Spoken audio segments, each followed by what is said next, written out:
Welcome to the Control the Room podcast, a series devoted to the exploration of meeting culture and uncovering cures for the common meeting. Some meetings have tight control, and others are loose. To control the room means achieving outcomes while striking a balance between imposing and removing structure, asserting and distributing power, leaning in and leaning out, all in the service of having a truly magical meeting. Thanks for listening. If you'd like to join us live for a session sometime, you can join our weekly Control the Room Facilitation Lab. It's a free event to meet fellow facilitators and explore new techniques, so you can apply the things you learn in the podcast in real time with other facilitators. Sign up today at voltagecontrol.com/facilitation-lab. If you'd like to learn more about my new book, Magical Meetings, you can download the Magical Meetings Quick Start Guide, a free PDF reference with some of the most important pieces of advice from the book. Download a copy today at voltagecontrol.com/magical-meetings-quick-guide. Today, I'm with Phil Balagtas, the president and founder of the Design Futures Initiative, where he is working to educate and democratize futures thinking, which is a set of methodologies for how to think about the risks and opportunities of the future and beyond, and create more responsible products and strategies today. Welcome to the show, Phil. Thanks for having me, Douglas. Glad to be here. Let's get started hearing a little bit about how you got your start in futures. Well, I've always sort of really been into science fiction, but mostly through film, television, and books. But I didn't really start really full on getting into it until grad school. In 2009, I went to California College of the Arts here in San Francisco, California, to get my master's. And it's a thesis program. So I knew I'd wanted to do something that's sort of future-oriented, but I didn't know what or how. I was a UI designer at the time. And I started doing a lot of research and ran into Anthony Dunn and Fiona Raby's work out of the Royal College of Art in London. And they were practicing this form of design called critical design, also called speculative and critical design. And I was just blown away by the projects that were coming out of that school and their program, Designing Interactions, because it looked nothing like the design that I had been experiencing or practicing. I was doing websites and UIs and stuff, and these were, both physical objects and digital, but really looking at the future and how design plays a role in the future, and not just like what those products look like, but incorporating things like ethics and new behaviors and new technologies and all sorts of things that could really shape these really interesting and compelling and weird products. It was just like design as I've never seen it before, and I felt this is an opportunity to really explore a different type of design, as well as incorporating both provocative approaches and thinking about other responsible practices like ethics and policies and that kind of stuff. It's really interesting to hear ethics be a part of what's referred to as kind of future initiatives or future thinking. And I'd love to hear your thoughts on that, because what emerges for me is like the fact that, wow, shouldn't ethics have been a part of everything from the get-go? Like, why is this a futures thing? Yeah, and sometimes, ethics are sort of, and this might be controversial, ethics are sort of a social construct, right? We decide what is ethical or not, and what we believe in, what we agree is ethical or not over time. As a society evolves, our morals and values change, that can change over time. Like, centuries ago, torture was ethical, right? Under the flag of Christianity. But yeah, the great thing about speculative and critical design is it proposes ideas that allow you to ask more questions. And you could do this through design objects, experiences, storyboards, videos, whatever it might be. But once you propose this object and ask, what if this existed? Should we do it? Why or why not? Or should we not do it? Is it the future we want or don't want? And that's what's so important about actually doing these exercises, because you can start to ask all those multiple types of questions and really bring ethics to the forefront. I mean, also feasibility and is this actually necessary for the world? Is it necessary for human behavior? Are we asking all the right questions around how the type of behaviors that could emerge? And are we prepared for the type of negative, threatening behaviors that could emerge as well? And can and should we prepare for that today? I really love this idea of even just taking that step back and saying, this is what's going to manifest if we make this thing. Is this a world that I want? Is this a scenario I want? It seems like a healthy place to be, But often teams are so busy trying to make the next thing that they don't take the time to think, is this right? Do I want this? Therein lies the problem, right? We are constantly rushing to throw something over the fence. We find something shiny and interesting, emerging technologies, an idea, and we so badly want to make it work and make money off of it and provide value that we don't necessarily always go through the rigorous exercise of thinking about, like, what happens actually if this thing exists and exists for the next 2 to 5 years? How does it evolve? How should it evolve? How could it evolve? And what are the implications there? And we're not completely absent of that thinking. There's a lot of people who are thinking about implications. Product management is. Designers sometimes are just executing, but there are tools available through this Futures Thinking Toolkit that allow us to more structurally do that work and think about it. One thing that comes to mind for me is every new technology or every emerging technology has the power to shift ethics and shift what it means to be accessible. Mm-hmm. And so in my mind, a great example of this is like VR.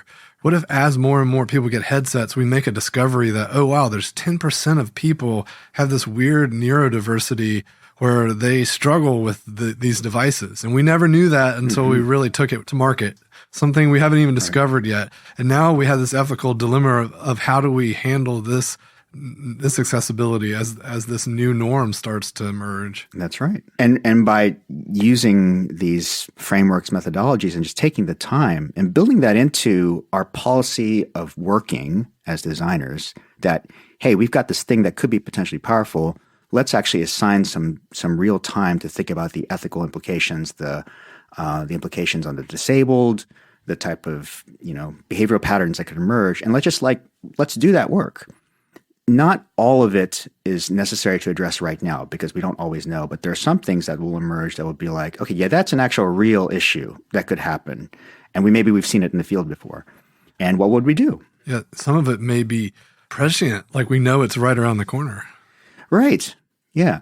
I like to compare a lot of this work to what I did at General Electric. I used to work for GE Aviation, the aviation business unit, which is responsible for building jet engines.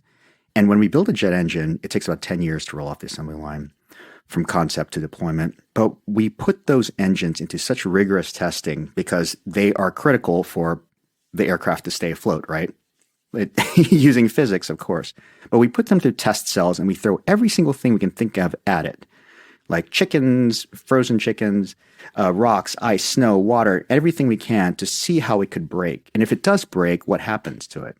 If we could treat everything, we don't have to spend millions of dollars on test cells for everything, but there are some technologies or platforms that are critical and could be, life-saving or life-harming, that we should put it through this rigorous testing to make sure that, okay, this is okay to put into the world. This is okay to expose and provide access to this group of people. And we're prepared for what's going to happen. We're prepared for these potential things, whether it's in a policy perspective or it's some sort of feature perspective. We know we've done that work. It's really fascinating. It makes me think about how there are certain things that we may be creating, whether it's products or services, that are clearly going to have a high risk factor, right? Like if we're talking about putting humans in a giant hunk of metal and hurling through the air at high speeds, okay, yeah, everyone can agree that there's high risk and we should probably test that rigorously. But there's some things that the risk doesn't become apparent until the damage is done, or that like screen time and social media and some of these things that we're even noticing some of the issues there. Were those easy to anticipate? And how do we get around some of these issues that, are hard to see into the future on? Yeah. And there will always be surprises. Even if you're like, a really well-seasoned practitioner of futures and doing all the work, there's always going to be some surprise. But we do know from human history, and futures is based on basically the present and the past, because that's all we have. We don't actually have a telephone into the future. There's lots of things that we can anticipate, right? And we learn along the way. There's lots of models we can look at to see if okay, this could happen. There's a lot of bad acting people in the world, or bad behaviors, both from users and from products that could affect us. And herein lies another problem. And who's actually driving the decision making here? Because sometimes it's all about getting the thing out the door, making the money, and this whole idea of like, okay, let's just throw it out and test it. And if it breaks, we fix it. And okay, that's fine to get some, really good immediate feedback, but don't be throwing something out into the world where there could be a real critical danger and you haven't thought about it. Because if that danger happens, you're screwed, right? Mm-hmm. What I'm hearing makes me think about this notion of just being multidisciplinary and how it sounds like having anthropology background or understanding, psychology, behavioral economics. And I can imagine tons of fields that could be really valuable to be thinking through some of the history that we may want to avoid. And so I'm curious, are there mechanisms that are in place to invite that way of thinking or this multidisciplinary approach? Oh, absolutely. I mean, just like design it's nice to have someone who is an expert in social behavior, right? Anthropologists, historians, scientists are great UX designers, right? Or great UX researchers. There's no real difference in futures thinking. And I think one of the myths that we're trying to dispel is that futures thinking is not this whole other body of practice. Like service design isn't a whole other body of practice. It's still design. It's still systems thinking. They just have some different tools, such as a service blueprint, right? Futures thinking also has some different tools. But they all invite the same type of intention and requirements from who is doing it. Designers should be asking the broader questions. They should be inclusive of different expertises to try and get the right information. And sometimes as a designer, you're sort of tasked to do that all on your own. That's a great point. So what's your advice for a team that may only be a few designers, or maybe the lone designer that's on a team that might want to start incorporating some of this stuff into the practice?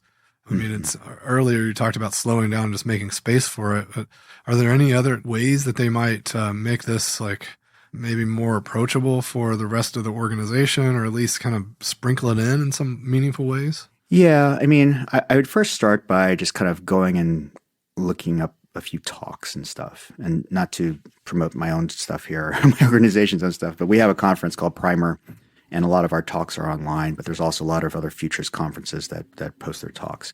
Go and see what other people are doing and kind of get inspired around the type of level of skill that you need and what you want to involve. So you might be more interested in the speculative design part and not so much in the foresight part, like looking at trends and research and all that stuff. That's one place to go. There are lots of books, and I can share with you a list of the ones that I've been promoting. And there's training out there.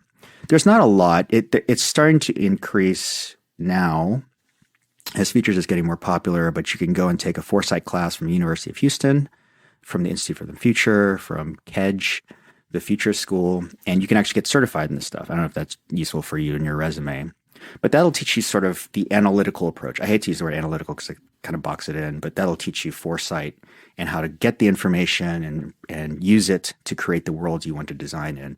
And then there's also speculative design courses that you can take. And these are, you can take them at a university if you want to go back to school, or you can take these sort of boot camp classes that are just like a day or 3 days long and learn about it that way. But there are lots of different ways to start practicing it and bring it. And I'm working on a book right now on how to make futures work. Lots of different ways you can start doing this in your organization or personally.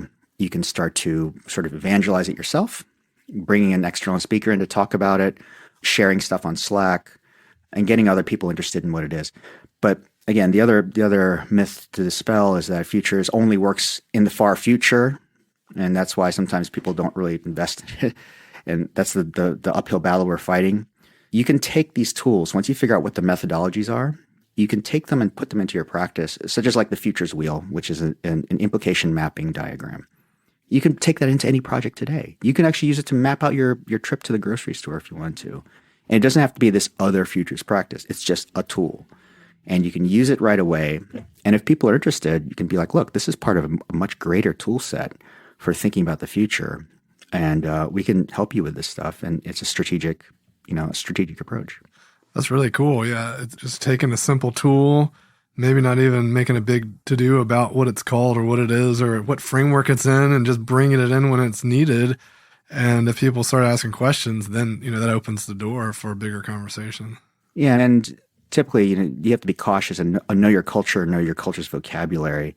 When I first started to integrate this stuff at GE, I never called it speculative design or futuring. We just called it strategy and vision. We're just going to do a design thinking workshop, and we're going to do the strategy and vision for the next 2 years of your software platform. And slowly would smuggle in these exercises and be like, okay, what about this? What about this? What if this happened? What if this was in the world? Do you want this? And what people don't really realize, it's a very practical approach.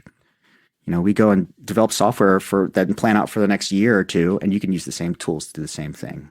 Except for you have much richer data sets, you have richer visualizations and narratives, and it's a lot, I don't know, more fun and immersive to do it this way. Yeah, that's cool. I think that comes up often for quite a few of the listeners, this idea of having to run a strategic workshop or strategic planning of some sort. And it definitely strikes me as perfect time to insert these things or smuggle them into, as you were saying. Yeah. And sometimes we even call the workshop the future of X company or the future of work for X company. That also gives it this like really imaginative, creative, playful space, gets people excited about, it's the future of our organization. We've been invited to create the future. And setting up that space early, you don't have to tell them about the tools, design fiction, all that stuff. You're just saying like, this is a visionary workshop. And we are here to think about the future of our industry, our business, blah, blah, blah. And it should start, igniting that excitement, hopefully. Absolutely. So I was really curious, you mentioned speculative design versus foresight. And I think you were maybe saying that foresight was kind of the analytical stuff, even though you're a little bit worried about pigeonholing it with that name. But how would you delineate speculative design versus kind of foresight? Well, when I explain it, I try to think of it in 3 different phases of futuring work. Strategic foresight, which is a pretty mature field. You can go and take classes on this stuff in business school. It has a set of methodologies for taking intelligence from trends, different types of trends we're seeing in the world, all the drivers that create those trends, talking to people and experts, getting all that information and using prioritization tools to prioritize them, and then doing scenarios, building scenarios of what the future could be. I like to pair up scenario design or scenario building with world building. And we're using those terms interchangeably these days. World building it comes from science fiction authoring. When you're reading a fictional book, they build the world around you, right? You start off and they tell you the characters are, the laws, the rules, the history, all that stuff. And that's what you can do with this stuff. You can use this intelligence to create different scenarios, different worlds that could happen. There's a pandemic world, there's a non-pandemic world, there's something in the middle, there's a transformational world where everything's great, utopic, and there's a collapse world where everything starts to fall apart, systems fall apart, everything fails. And once you have those worlds and you know the conditions within those worlds, looking at both social, technological, economical, environmental, political, policy, all that stuff, you can use the design aspect, this is phase 2, the speculative design aspect, to start to design products and services and understand users and markets in those worlds based on what you know already. You're never going to have all the information, but working with your client or whatever the project is, you prioritize what information you want to use to craft that environment. And then that's where we create all these future products and services or platforms, whatever it might be. The third phase, which is the most important, is strategy. You do all this work by painting out the vision of what this new world's going to be. You collaborate on what the vision is that you want. Hopefully it's like the place you want to go. And you use strategy, which is business as usual, on how you're going to get there. You plot out the next, 2-5 years, however it might be. And you can use something called backcasting, where you basically put that goal in the future and you backcast into the present and say, what's necessary for this thing to happen, for this thing to come to life? We need people, we need infrastructure, we need to learn more about this emerging technology, all that stuff. You plan that roadmap there. And that's basically it. We've been doing this for a long time, except for, we've only been doing it in the short term. We can start planning much, much further. Wow, the backcasting stuff sounds super familiar. I think I've run into it a few times, and it's also similar in the for all the learning and development folks, is similar to backwards design, right? Where we want to look at our outcome and think about how we get our student to that outcome. So if we're looking at that future, then how do we think about kind of moving from that? What is that next near future, the next near future, et cetera? Exactly. Yeah, it's exactly the same thing. So another thing that I've seen from your work, I think you're the first that turned me onto this word. And then, of course, it brought back lots of memories of examples of this. I just never knew what it was called. And it was design fiction. You know, the videos or movies of this is where 3M is going to be in like 20 years or whatever. The specific memory I have was you playing a video, I think it was Apple. Mm-hmm. It was right when the Newton came out or right before it came out. And they were basically showing what you could actually draw a line to is now a Siri. And it's really fascinating looking at it in the old ones because you can look and go, how much of that did they get right versus how much was just like totally off the mark? Yeah. And they're almost there, right? If the Apple Knowledge Navigator video, which you're referring to, was created by Hugh Dubberly, who was a designer at Apple in '87, I think. And John Scully was the CEO.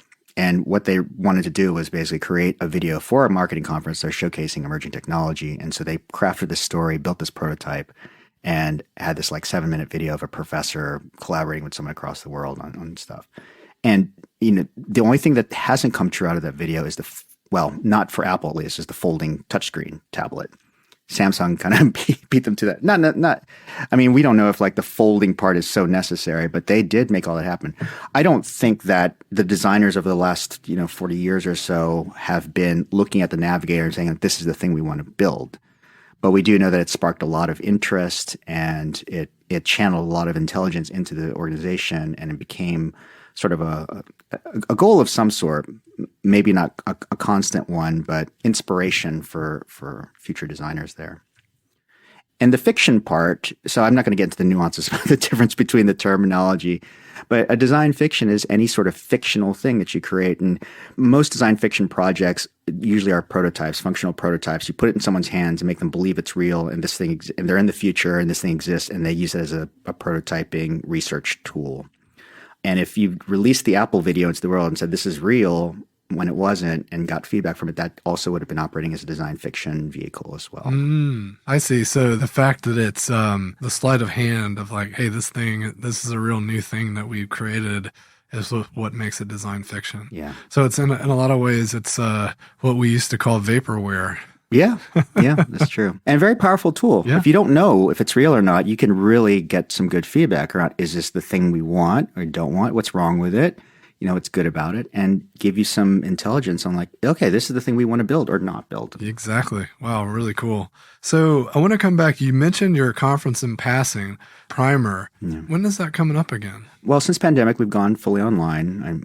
I'm praying for the day that we can go back to in person. This year, it's going to be, we usually do it around the summertime, around June, July, but this year we're going to push it out to August because I think a lot of people are burnout on Zoom conferences. We saw our numbers drop quite drastically last year, and a lot of the team has been kind of stifled by the pandemic. So we're pushing it out. We're going to have a lot more time to plan it. Excellent. Well, hopefully August gives you enough time to reboot and people are excited and come and renewed and have lots of cool things to say. Are there any developments since you've had the last one that you're kind of excited to highlight and thematically push on the next conference? Well, we've always really tried to curate the arc of the conference by inviting everyone from the futures fields. So because Strategic Foresight had its own community, Speculative Design, Design Fiction, Academia have their own community of people, we've invited everyone there. So you're going to be able to see everything from very conceptual, artistic, critical design, very just provoking projects, artists who are doing this work, to people who are sort of doing it in the middle and practically practicing it in corporate environments such as GE and Lufthansa. So you get a full range of the wideness of futuring and how different it can be in different settings. But the great thing is now we have more people, working in corporate environments who are showing what they're doing and making it work. Last year, we did something new. Typically, we have the Primer team, internal team, who's selecting. We do a call for speakers, and then we select those talks, and then we create the arc ourselves. Last year, because we have this global community, we have over 80 chapters around the world right now and still growing. We asked each region to curate the program. And so all the submissions came in, and then those were distributed amongst the regions, and they were able to pick. So we had better representation and plus involvement from community leaders to feel like they're invested in the program. And that felt like more of a family, like global family curated event than before. So I think I love that idea. And, again, plus being online, it's our access was just increased. I think the first year during the pandemic when we went online, we had 900 people who had signed up.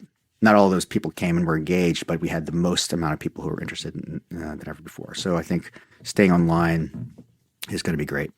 Yeah, absolutely. That's one thing we noticed with our communities is that it just exposed a global audience, it just opened things up in a big way. Of course, time zones were still a challenge, but accessibility just went through the roof because, people didn't have to, take off time from work and fly and all these things. Yeah, and you can't really argue that point. Like, I know everyone wants to go back to in person, but Jesus, the accessibility is just great. We have to continue to do this, whether pandemic is here or not. I see that, hybrid's going to be the next step. We're doing both. I went to, you guys did that hybrid meeting the other day, which I thought was amazing. And we're still learning more about how to make that work effectively and inspiring. And so I'm excited about that opportunity as well to shape that new model. Yeah, that brings me back to another point that I was thinking about earlier. Nice segue into VR. When you were talking about world building, I couldn't help but my brain went to VR because we were just the other week in there doing world building around what is the future of facilitation. And we were quite literally building worlds to simulate the environment. I mean, that's kind of what VR is about. And then I had a little meta moment where I was thinking about, oh, wow, Futures is about creating a world or a little container to do an experiment, engaging in some thoughts around what if creating a container in VR that allowed us to frame our thinking so that when we went in there, we were kind of surrounded by this potential world that we were considering. Mm-hmm. And so our conversations would kind of be imbued with that. Curious to hear your thoughts on that. Yeah, I mean, the beauty about VR being a completely different world is we can create it. And so I think it's really interesting because it's expected that we would try to create our world in VR, but the rules are different.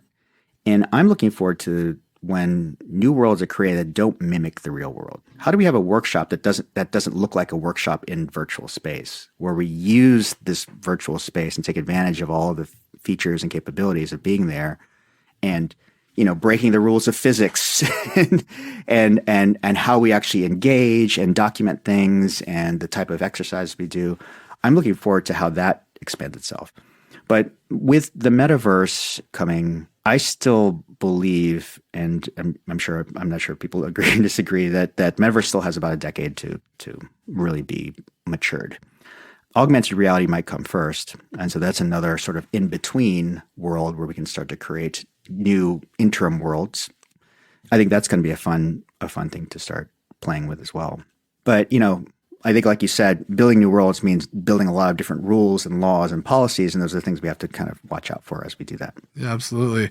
I agree with you. I think mainstream adoption of this stuff and, designing for customers and big use cases probably ways off. The epiphany I was just having was using it as an internal design tool. So we almost create a room for ourselves to go into that's kind of decorated with this landscape that we want to consider.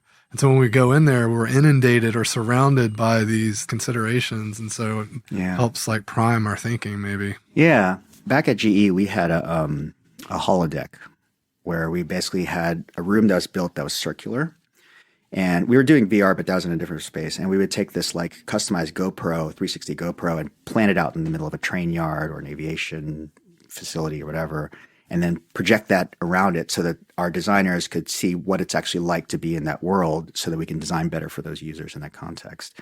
I see that kind of thing also happening with VR too, where we don't have to imagine what it's like to be a user or a community working in this environment, we can put that environment in and we can walk around in it and actually prototype live in it. We don't have to do it in a separate workspace. I think that would be really interesting. Yeah, for sure. It's gotten me thinking big time. To your point a moment ago around, defying, not just creating a facilitation room that we go into. What they created for the conference was two different worlds.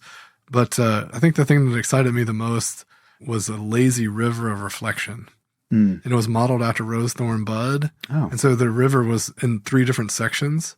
Right. And so instead of having a timer that's going off, this mechanical thing that's just glaring at you like, oh, you're running out of time, it's more around how the environment's unfolding. Like, how far along the river are we? Right. Yeah. Which like blew my mind open around, wow, when you go into these kind of other spaces, you can think about other mechanics that allow us to know how much, how far we've gone and how much time we have left.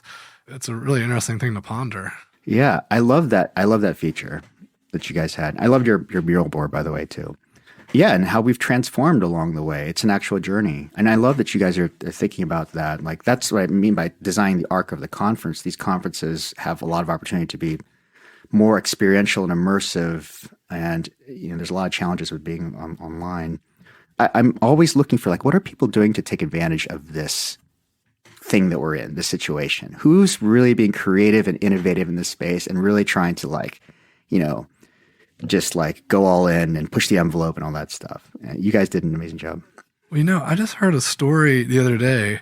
Tony Robbins, for better or worse, Tony Robbins had a conference and he had 800,000 people in this thing. And he had his team custom build a tool so that they could have 800,000 people live cameras on at the same time. No way. Because, you can't do that in Zoom or like Hop In, and, all the platforms have limitations. And Right. he was like, well, I'm not going to settle because I want this thing. And so they built it. And I was like, wow, that's fascinating. That's awesome. Wow, I didn't know about that. Yeah. I don't know a ton about the inner workings of it, but just the notion of 800,000 people in at the same time, it's like, with cameras on, that's something else. Yeah, he's really popular. So I want to hear a little bit more about the Future Toolkits, or the Futures Toolkit, I think you called it. Where can folks find this? And what are just some of the maybe bang for the buck kind of exercises that are maybe easiest to understand if people want to dip their toe in? I mean, you mentioned the Futures Wheel, which I've used before and I'm familiar with, but what are some others that people might try out if they're just kind of getting their feet wet? Again, there's lots of talks out there. I do a pretty decent 101 talk where I talk about some of the methodologies. If you just look at some of the older talks, I mentioned a couple of them in there. But, the first phase of it is really something we all know mostly about, like just talking to people about what they think the future is going to be, asking them what trends to look out for. The trend research, so this is not necessarily a framework or methodology, but being able to identify trends in the world, know how to look for them, know where to look for them, and how to categorize them. Is it a mega trend? Is it a micro trend? Is it a fad? How is this trend actually evolving right now, and where do we see it going?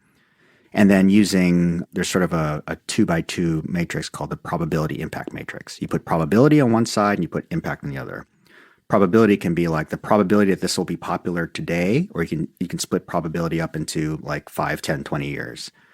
And you can just plot a trend on this map and say, how impactful will it be and when will it actually hit? So autonomous cars is going to be a mega trend over the next 10 years. So we'll see it like, persisting over the next 10 years. Once you have this information, you take out your slice of time of like the horizon, we call it the time horizon. So let's say we're looking at 2030. Once we have that slice of time, we'll know what trends are going to be the most prevalent in that area if we've done good enough research. I would get very specific though, like just thinking like the future of cars is too big, but the future of like radios in cars or the future of like, I don't know, a specific thing is usually helpful to help you prioritize it. And then there's lots of different scenarios you can build. If you just Google scenario archetypes, that's one. There's a lot of good articles and videos out there that'll teach you what kind of scenarios you can build. And honestly, you can make them up. There's like the utopic scenario, the dystopic scenario. Then there's the one in between. And there's the business as usual where nothing changes. We know that doesn't always happen because things change. but you can start to map out the different worlds based on these conditions. And yeah, the futures wheel is very powerful. And that's the number one tool that I would recommend out of this entire toolkit because you can use it anywhere at any time. Speculative design doesn't necessarily have like a double diamond, really. You just have to sort of understand the conditions you're working with. The futures wheel can give you areas that you might want to design a response for. So let's say you use the futures wheel and you find out there's this like third order consequence due to the advent of autonomous cars or the advent of flying cars. That might be the one that you want to pioneer through a speculative design project, or it's a threat to the industry. You might want to create a contingency plan towards that. And yeah, there's different types of design prototyping, design fiction that you can use to create that. Some of it, I can't teach you. It's just being creative and looking for the trends in the world that you want to respond to. And then the backcasting is a pretty strong one for a strategy, but that's not really hard to teach. You just, whatever your object or goal, North Star that you created, just put it in the future in that time horizon, 2030, and just map it back to the present. It's pretty simple. But yeah, I mean, there's a ton of different tools. There's causal layered analysis, which is another one. There's all types of different ways you can prioritize trends in intelligence. But yeah, just Google strategic foresight, and there's lots of articles out there that'll teach you some of the different tools you can use. Again, you don't have to use all these tools. You could literally just look at trends or, just figure out where you want to get your data from and build your world, or go just directly into your speculative design thing. I think that's a good point. I think not enough organizations do the research or pay a close enough attention to some of the emerging trends and sit with them to think about, like, what does that really mean as far as like where this could go? Yeah, and one thing I discovered, which is powerful at a business strategy consultancy that I worked at in the past, was having data. So if you're talking about the future, even with just regular business analysts, they have a lot of data. When they're creating their PowerPoints with hockey sticks on them, they have a lot of data. So knowing where to look at the trends, but also how to support those trends with data. So go and look at market investment. Go see who's talking about it on TikTok. Go see what startups exist or are forming around this technology. Go see who's talking about it. Is it on The Verge? Is it on Wired? And all that data can support the strength of that trend so that people believe it. Basically, building the world is you're building a belief system. If you have supporting information to make your client believe that, okay, this is the world, that's probably going to happen because all these people are investing in it and it looks like it's going to be a reality. Now you're one step in. Now let's think about, what do we want to do in this world? How do we want to disrupt or create or whatever it might be? You mentioned third order effects a moment ago, and I just want to make sure for the listeners that maybe weren't clear on what that is. Could you maybe give a little bit of detail on what you mean by third order effects? Sure. The futures wheel is basically a circular map. In the center, you put a trend, event, a signal, the existence of something. So let's just say autonomous cars, the existence of autonomous cars. The first circle that you draw out from it, or the first piece of information, is the first order consequence. What's the direct implication of autonomous cars? And it could be at any degree. It can be a social implication, a cultural implication, technological implication, economic, whatever it might be. So let's just say from behavioral user implication, the first direct implication is we don't have to drive. My hands don't have to be on a wheel. The car's going to take me to where it goes. Great. Okay, that's first order. The second order, or indirect implication, is the thing that happens because of that. So because I don't have to learn how to drive anymore and the car takes me, if I had learned how to drive before, I could forget how to drive in case there's an emergency. If the car malfunctions, I won't know how to properly steer the thing because I've forgotten it. I've de-evolved that part of my training. And you can go on so forth and so forth. And so people forget how to drive. There are more accidents. The body count rises. All these things that can happen down the road. And it's up to you to decide how far out you go. And those orders of consequences can also go in periods of years. So the first direct consequence that happens in the next 2 years, then the next 5 years, then the next 10 years. It depends on how you want to use your map. And then, so you might want to say like, okay, well, this is actually pretty serious. People are going to forget how to drive and they're going to be accidents. How do we solve that now?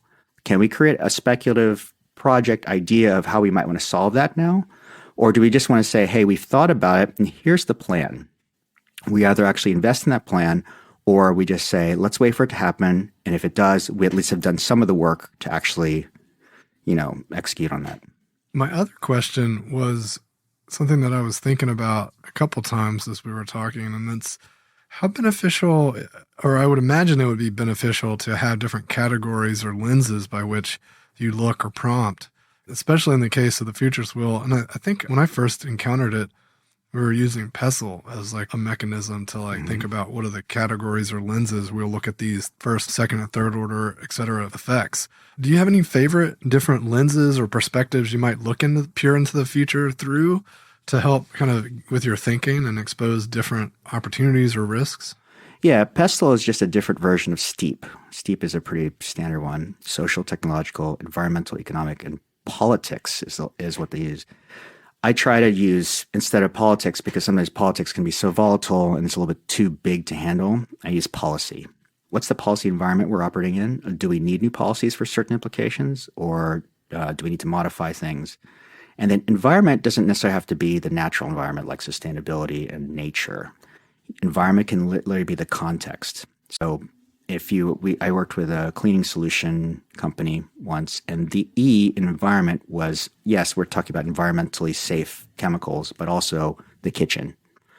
Because a lot of the users of this cleaning agent were in the kitchen. Lots of conversations happen there, the primary use there, and so that's the environment part.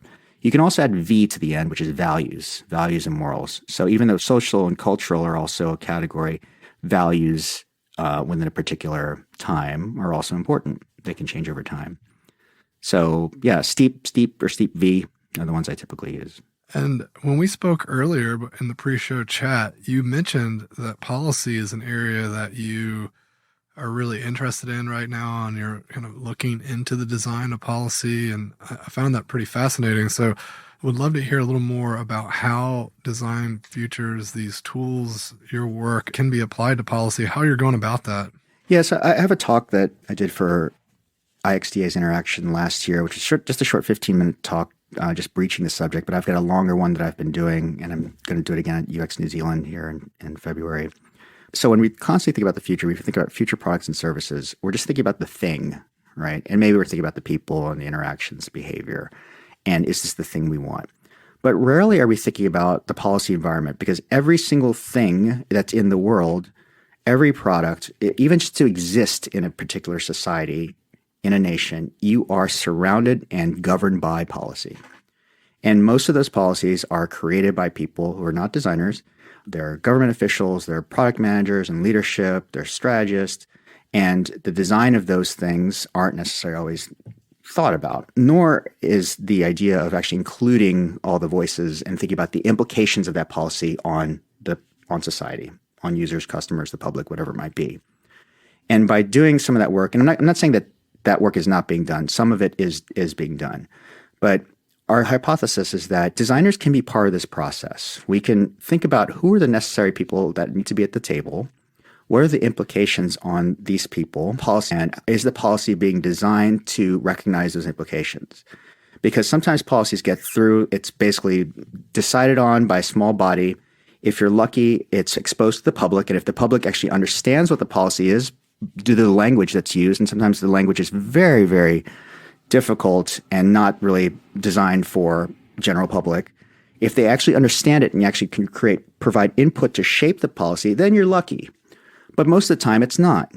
Lots of legalese, lots of fine print. You get confused on what it is. I mean, we see this when we're voting for certain legislations. We don't get it, But if we can design that content so people do get it and want to engage with it, that's one step that we can improve. And also just the principles that we use with design of let's prototype this thing in the world. Let's make sure it's malleable and can change if necessary. Let's think about the long-term effects of it. What does it mean for the future, future generations? And how do people interact with it? And constantly changing things, not making it set in stone, making sure that's malleable and can evolve, but also those layers of interaction. We don't think about design as designing language, but the language of policy is so important. That interaction layer, whether it be the terms and conditions that you agree on, the sign that you read on the restaurant that says you can't enter here without a mask or vaccination, the product that goes out the door that doesn't recognize people of color, the laws that are hindering real action on climate change, on diversity and inclusion. All of these things have a moment where people interact with it and they have to understand it and they have to either agree or disagree or comprehend it. If we can design those interaction layers from the content up so we understand it and how we engage with it, and we can understand and actually have a real opinion that matters, not just like I'm going to skip through all this stuff and just so I can get in, and now I'm stuck within this policy environment that I can't do something or it could be possibly harmful to me or my brothers and sisters. Maybe we'll have stronger, more useful, effective policies that govern our products in society today that we can all depend on, that we actually trust. We're not so, stupid and like completely, oblivious to what it is that is weaving the future of our world.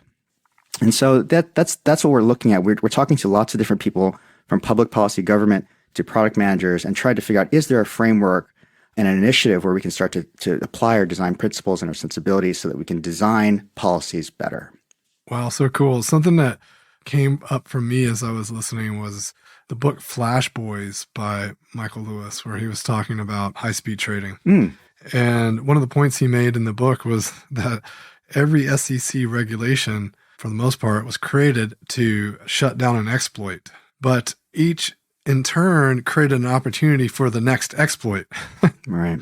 So that to me seems like a huge opportunity when making those policies to look at those third and fourth order effects, right? What are the exploits that might be created by this new policy?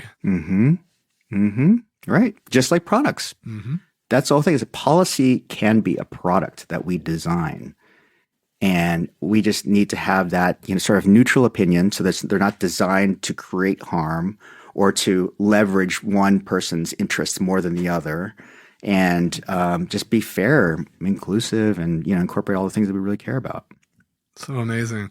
Well, we're about to wrap up here. I just got a couple things I want to hit before we end. And the first is, what do you think the future of futures is? Like, where are things headed? Like, what do you think's will emerge in the discipline of futures, in the next 5-10 years? Yeah, I mean, that's well, I'm going to be biased here, but I really hope that people are going to be practicing futures more often.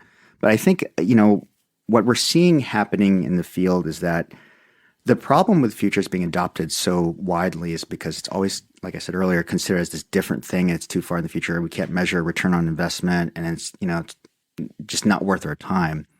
And you've got to go through all this training and it's academic and all that stuff. I believe that design in general will start to incorporate more futures thinking as a strategic tool, and it'll become part of our toolkit. There might become futures designers as a specific role or, strategic design futurists, whatever it might be. But I think that the way we're going to make it work and make it useful is if it just becomes part of our toolkit. And design will evolve and maybe splinter out just like it has over the last 20 years. You'll have some specialty.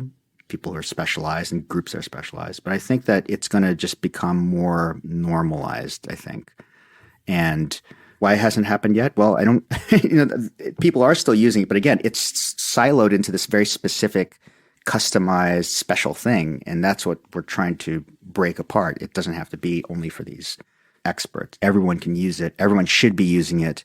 And all of the good-natured things like ethics and responsibility, environment, all that stuff should be things we should all be thinking about all the time. And as these social issues are rising to the surface globally, here's an opportunity for us to think about all those things we really care about, like climate change, and use these tools. So I think as those social issues rise, so shall our method of approaching it. And hopefully that'll be the case. Awesome. So let's wrap here with a final thought from you to the audience. Yeah. So if you're interested in this work, go out and do the research and try to practice it and apply it. Don't be afraid of futures thinking or be intimidated by the work or the methods or anything. It's very easy and very practical.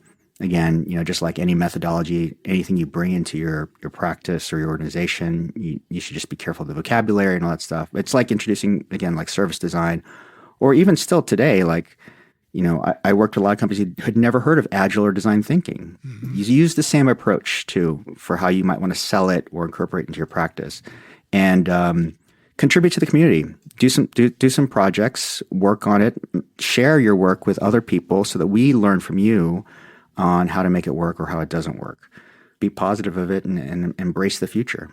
Awesome. And how can folks find you in the talks that you mentioned today? You can connect with me on LinkedIn if you want to have a discussion, teach me something, or just talk about stuff. I have a couple of websites. Easiest one is my name, if you can spell my name. It's philbalagtas.com. I also have a new independent advisory and consultancy called Habitat, Designing Future Habitats, Future Worlds. And that website, which is coming, is onehabitat.design. We also have our the Design Futures Initiative website, which is www.futures.design. We have our conference, Primer Conference, which is primerconference.com. Yeah, I think that's a lot of it. Awesome. If you go to one of those websites, you'll find other links to other places. Excellent. We'll make sure to get those links in the show notes, and I'll follow up with those book recommendations too. Maybe we'll get those in the show notes so folks can learn more about Futures, maybe check out the conference, get engaged, and start incorporating this in their work. Yeah, thank you. Thanks for being on the show, Phil. Thank you, Douglas. Thanks, everyone. Thanks for joining me for another episode of Control the Room. Don't forget to subscribe to receive updates when new episodes are released. And if you want more, head over to our blog where I post weekly articles and resources about working better together. VoltageControl.com.